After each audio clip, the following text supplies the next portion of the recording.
अवनी और उस फटीचर गौतम से तो मैं खुद जाकर बात करूंगी। चलो। अपनी दादी सा की बात सुनकर नील ने मुंह बनाते हुए कार निकाली और उन्हें अवनी के घर ले गया। पूरे रास्ते उनकी आंखों में गुस्से का गुबार चढ़ा हुआ था जो किसी भी वक्त फटने को तैयार था। देखते ही देखते वो अवनी के घर पहुंच गई। कार से बाहर निकलते ही गायत्री देवी ने नील को डोरबेल बजाने का इशारा कर दिया। नील ने उसी वक्त गुस्से में डोरबेल का बटन दबा दिया। वहीं गौतम डोरबेल की आवाज सुनते ही दरवाजा खोलने चला आया। दरवाजा खोलते ही वो गायत्री देवी और नील को देखकर मुस्कुराने लगा। वेलकम। गायत्री देवी गुस्से में उसे देखने लगी। दरवाजा खोलते ही गौतम को नील और गायत्री देवी खड़े दिखाई दिए। उसका अंदाजा बिल्कुल सही था। नील ने गौतम को देखते ही अपनी आंखें घुमा ली। गौतम ये देखकर मंद मंद मुस्कुराने लगा। वेलकम दादी सा। आप अचानक? ये नाटक करना बंद करो और चुपचाप जाकर अवनी को बुलाओ। सॉरी दादी सा, अवनी का मूड बहुत खराब है। आप तो जानती हैं ऑफिस में क्या क्या हुआ। बेहतर होगा कि आप यहाँ से चली जाएं। लगता है बहुत पर निकल आए हैं तुम्हारे। मुझे जाने को कह रहे हो? हटो सामने से। घर में कोई तो होगा। अनिल कहाँ है? या फिर उसकी बीवी गीता? क्या सब लोगों का ही मूड खराब है? ये कहते हुए गायत्री देवी घर के अंदर जाने लगी, लेकिन गौतम अभी तक उन दोनों का रास्ता रोककर खड़ा था। गायत्री देवी ने उसी वक्त गुस्से में अपने चेहरे से चश्मा हटा लिया, लेकिन इससे पहले कि वो आगे कुछ कह पाती, गीता अंदर से भागकर आ गई। गायत्री देवी को सामने देखते ही उसके चेहरे पर पसीना आ गया। अरे मासा, आप आइए ना, अंदर आइए। आप बाहर क्यों खड़ी हैं? तुम्हारा ये होनहार दामाद सामने से हटे तो मैं अंदर आऊं ना। ये बात सुनते ही गौतम गेट से हटकर एक तरफ चला गया। गीता उसे आंखें दिखाने लगी। गौतम के हटते ही गायत्री देवी और नील अंदर आकर मुंह बनाने लगे। मासा, आप इस तरह अचानक? कुछ काम था तो आपने मुझे बता दिया होता, मैं खुद चली आती आपके पास। गीता अपने काम में लग चुकी थी।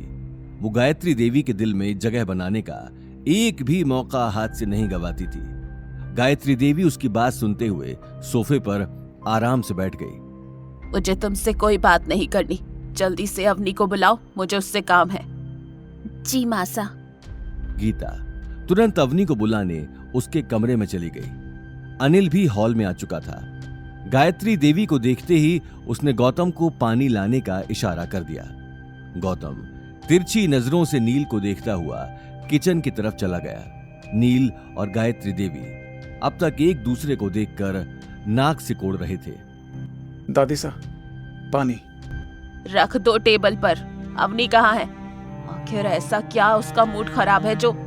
इससे पहले कि गायत्री देवी चिढ़ते हुए आगे कुछ कहती, उसे सामने से अवनी आती हुई दिखाई दी। दादी सा, कहिए क्या काम है? अवनी, मुझे तुम्हारी मदद की जरूरत है। वैसे तो मैं मर जाती, लेकिन तुमसे कभी मदद मांगने नहीं आती। लेकिन क्या करें, कुछ लोग जोधपुर में इतने ज्यादा मशहूर हैं कि उनकी वजह से मुझे यहाँ आना ही पड़ा। गायत्री देवी अपनी बात खत्म करके नील को देखने लगी। मेरी मदद? मतलब मैं समझी नहीं। मैं अभी अभी अवतार ग्रुप के चेयरमैन से मिली और मैंने उसे समझाने की भी कोशिश की, लेकिन वो मेरी बात सुनने को तैयार नहीं है।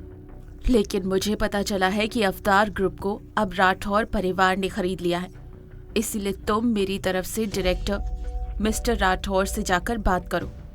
ये बात सुनते ही गीता और अनिल हैरानी से एक दूसरे को देखने लगे। वहीं अवनी को अब तक की बात समझ में नहीं आ रही थी। मैं कैसे बात कर सकती हूँ? मैं तो राठौर परिवार के किसी भी शख्स को जानती तक नहीं हूँ।